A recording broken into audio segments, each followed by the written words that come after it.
11월 16일 오늘의 말씀은 다니엘 7장 15절에서 28절입니다. 나 다니엘이 중심에 근심하며 내 머릿속의 환상이 나를 번민하게 한지라. 내가 그 곁에 모셔 선 자들 중 하나에게 나아가서 이 모든 일의 진상을 물으매 그가 내게 말하여 그 일의 해석을 알려주며 이르되, 그 네 큰 짐승은 세상에 일어날 네 왕이라.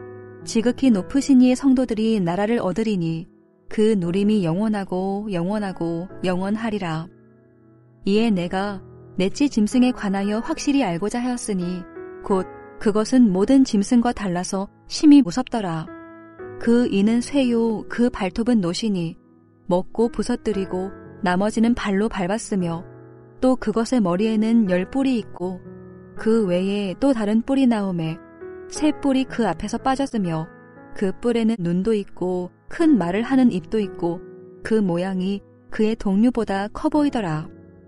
내가 본즉 이 뿔이 성도들과 더불어 싸워 그들에게 이겼더니 옛적부터 항상 계신 이가 와서 지극히 높으신 이의 성도들을 위하여 원한을 풀어주셨고, 때가 이름에 성도들이 나라를 얻었더라. 모신 자가 이처럼 이르되, 넷째 짐승은 곧 땅의 넷째 나라인데 이는 다른 나라들과는 달라서 온 천하를 삼키고 밟아 부서뜨릴 것이며, 그 10뿔은 그 나라에서 일어날 10왕이요 그 후에 또 하나가 일어나리니 그는 먼저 있던 자들과 다르고 또 새 왕을 복종시킬 것이며, 그가 장차 지극히 높으신 이를 말로 대적하며 또 지극히 높으신 이의 성도를 괴롭게 할 것이며, 그가 또 때와 법을 고치고자 할 것이며, 성도들은 그의 손에 붙임바되어 한 때와 두 때와 반 때를 지내리라. 그러나 심판이 시작되면 그는 권세를 빼앗기고 완전히 멸망할 것이요 나라와 권세와 온 천하 나라들의 위세가 지극히 높으신 이의 거룩한 백성에게 붙임바되리니 그의 나라는 영원한 나라이라. 모든 권세 있는 자들이 다 그를 섬기며 복종하리라. 그 말이 이에 그친지라. 나 다니엘은 중심에 번민하였으며 내 얼굴빛이 변하였으나 내가 이 일을 마음에 간직하였느니라. 다니엘서 7장 15절에서 28절 말씀을 함께 묵상하겠습니다. 다니엘은 바다에서 올라온 네 짐승과 옛적부터 계신 이의 환상을 보았습니다. 이 환상을 본 다니엘은 중심에 근심하며 번민하게 되었습니다. 이런 다니엘의 번민과 근심은 다니엘만 경험한 것은 아닙니다. 구약의 선지자들도 하나님께서 보여주신 환상으로 인해 영적으로 번민하고 아파했습니다. 하나님이 보여주신 환상은 이스라엘의 죄악으로 인한 결과, 그리고 하나님께서 역사하신 것, 또한 하나님의 영광 등이었습니다. 그러니 하나님의 뜻과 비밀을 알게 된 선지자들은 돌이키지 않는 이스라엘을 보며 아파하고 그 하나님 심판에 대한 두려움과 경외심으로 영적으로 번민하고 힘들어했습니다. 다니엘도 그런 상황에 놓인 것이지요. 이 땅에 깨어있는 성도들도 그런 일들을 경험할 것입니다. 하나님의 말씀에 세상을 비추어 볼 때 사망을 향해 달려가는 사람들을 보며 아파하고, 여전히 깨어있지 않고 자라지 않는 성도들, 교회의 죄악들을 볼 때 통탄해하고 슬퍼하기도 합니다.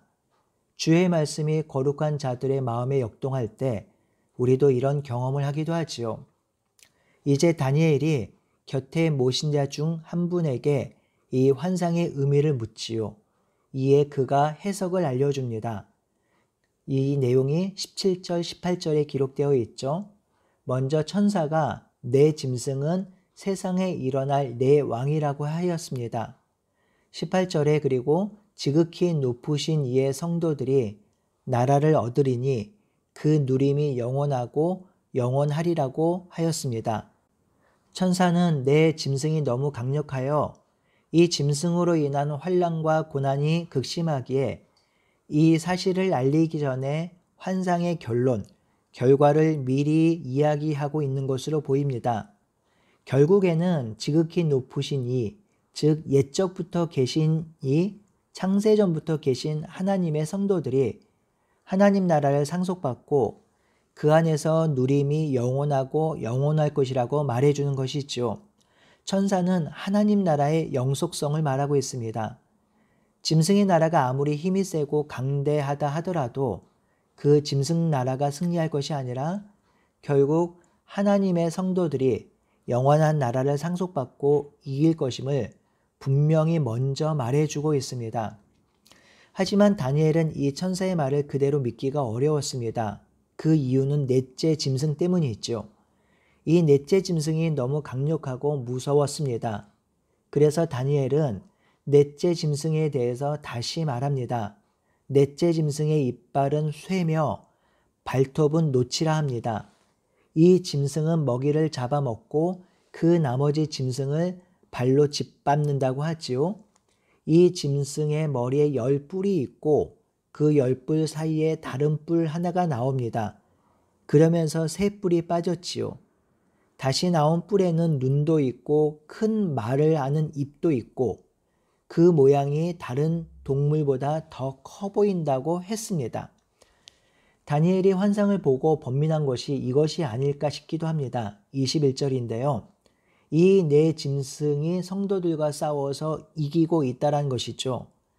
이는 새로 난 뿔이 너무 강력해서 그 성도들을 학대하고 괴롭히고 죽이고 있다는 것입니다.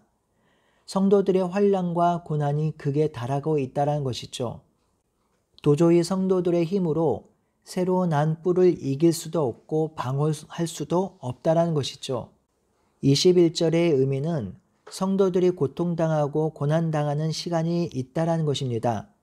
이 시기가 어느 정도인지 알 수 없으나 하나님이 오셔서 뿔을 부러뜨리고 심판을 행하는데 시간이 걸린다라는 것을 보여주고 있습니다. 이런 고난의 시기가 한창일 때 옛적부터 계신 이가 와서 지극히 높으신 이의 성도들의 원한을 풀어주셨다고 합니다. 옛적부터 계신 이는 구약에서 하나님을 지칭하는 표현으로 창조 이전부터 계신이란 뜻이지요. 이분은 10절에 있는 바와 같이 심판을 행하시는 하나님입니다. 이분이 오셔서 고난받고 죽임을 당하는 성도들의 원한을 풀어주고 성도들은 나라를 되찾을 것입니다. 다니엘이 이 환상의 전모를 알고자 하니 천사들이 다시 그 뜻을 알려주지요. 넷째 짐승은 곧 땅의 넷째 나라인데 이는 다른 나라들과 달라서 온 천하를 삼키고 밟아 부서뜨릴 것이라고 하였습니다. 이 네 번째 짐승인 나라가 결국 온 천하를 다 집어삼킬 만큼 강력하고 강대한 나라가 될 것이라고 하지요. 여기에 10뿔은 이 나라에서 일어날 10왕입니다. 그리고 하나의 뿔, 즉 세 왕이 일어날 것인데 이 세 왕은 이전 왕들과 다르고 너무 강력한 힘을 가지고 있어서 이전의 왕들을 굴복시킬 것이라고 하였습니다. 그리고 천사가 이 왕이 어떤 악행을 자행할지 알려줍니다. 25절이죠. 첫 번째로 이 왕은 가장 높으신 분을 말로 대항하며 대적할 것이라고 했습니다. 이는 하나님의 말씀과 율법을 짓밟고 자신의 말을 하나님의 말처럼 둔다고 한다는 뜻이지요. 두 번째로 그 높으신 분의 성도를 괴롭힐 것이라고 하였습니다. 이 말은 이전보다 더욱 성도들을 괴롭히고 학대할 것이라는 뜻이죠. 세 번째는 정해진 때와 법을 바꾸려고 한다고 하였습니다. 때와 법은 하나님께서 정하신 것이죠. 때와 법은 하나님의 창조 질서이며 창조 원리입니다. 이 왕은 하나님의 창조 질서와 원리조차 바꾸려고 한다는 것이죠. 이 넷째 짐승에서 나온 이 왕으로부터 성도들은 엄청난 박해와 핍박, 환난을 당할 것이라고 하였습니다. 천사는 25절 하반절에 이 기간이 얼마인지 알려줍니다. 한 때와 두 때와 반 때를 지난다고 하지요. 총 3때 반을 지난 후에 하나님의 심판이 시작됨을 알려줍니다. 한 때라는 기간이 얼마인지 정확히 알 수 없습니다.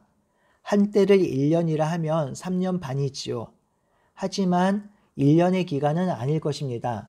다만 숫자 7이 완전수임을 감안해 볼 때 3때 반은 3.5로 완전수의 반이니 그 고난과 고통이 완전히 지속되는 것이 아니라 하나님의 시간의 반만 지속된다는 것, 그러니까 길지 않은 시간만 지속된다는 것을 보여주고 있는 것 같습니다.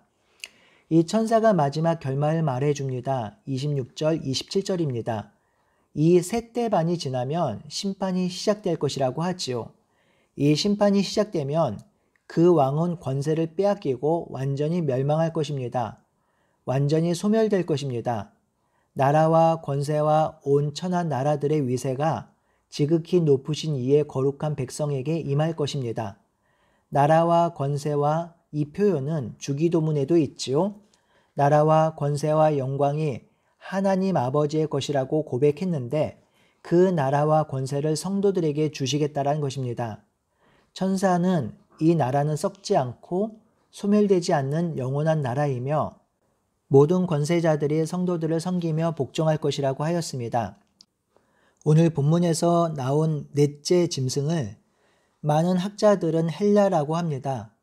그렇다면 이 넷째 짐승의 10뿔은 누구이며 나중에 나온 뿔은 누구를 가리키며 이 뿔로 인해 고난받는 성도들은 누구인지 알기 위해서 부단히 노력하고 애썼습니다.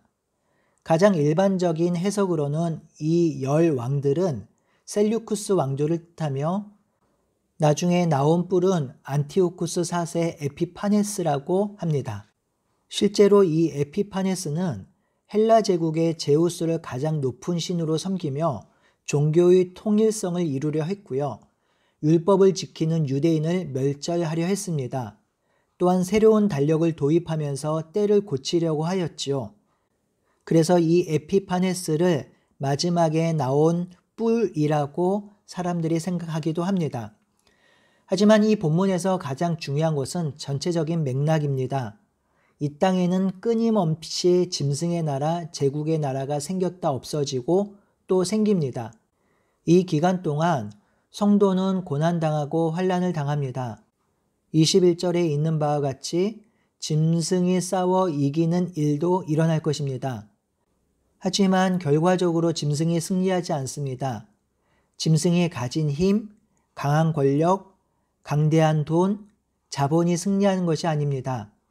그것이 승리의 요건이 아닙니다. 승리는 오직 하나님께 있습니다. 하나님 안에 있습니다. 그러니 우리가 집중해야 할 것은 거대함이 아니고요. 강하게 되는 것이 아닙니다. 더 많은 돈과 재물과 권력을 갖는 것이 아닙니다. 왜요? 그것이 승리를 가져다 주지 않기 때문이죠. 승리는 결국 하나님과 함께 하는가, 하나님 안에 있는가, 하나님과 동행하는가입니다. 이것이 승리의 비결이죠. 하지만 너무 안타깝게도 많은 성도들이, 많은 교회들이 힘, 권력, 돈, 명예가 승리하게 해줄 것이라고 하면서 그것을 추구합니다. 더 큰 교회를 지으려 하고 더 높은 건물을 올리려 합니다. 높은 지위와 명예가 있는 사람을 쫓아가고 그들을 교회의 리더로 세우려고 합니다. 하지만 세상적인 돈, 명예, 지식, 권력이 있는 사람이 승리를 가져다 주지 않습니다. 우리는 정말 잘 생각해야 합니다. 이때 정신 바짝 차려야 합니다. 승리는 거대한 짐승, 제국의 힘으로 되는 것이 아닙니다. 결국 승리는 하나님께 있습니다. 그러니 우리가 연약하고 부족해도 괜찮습니다. 우리 하나님이 계시기 때문이죠. 세상에 비하면 작아 보여도 괜찮습니다. 하나님이 함께 하시기 때문이죠. 결국 하나님이 성도와 더불어 이기실 것입니다.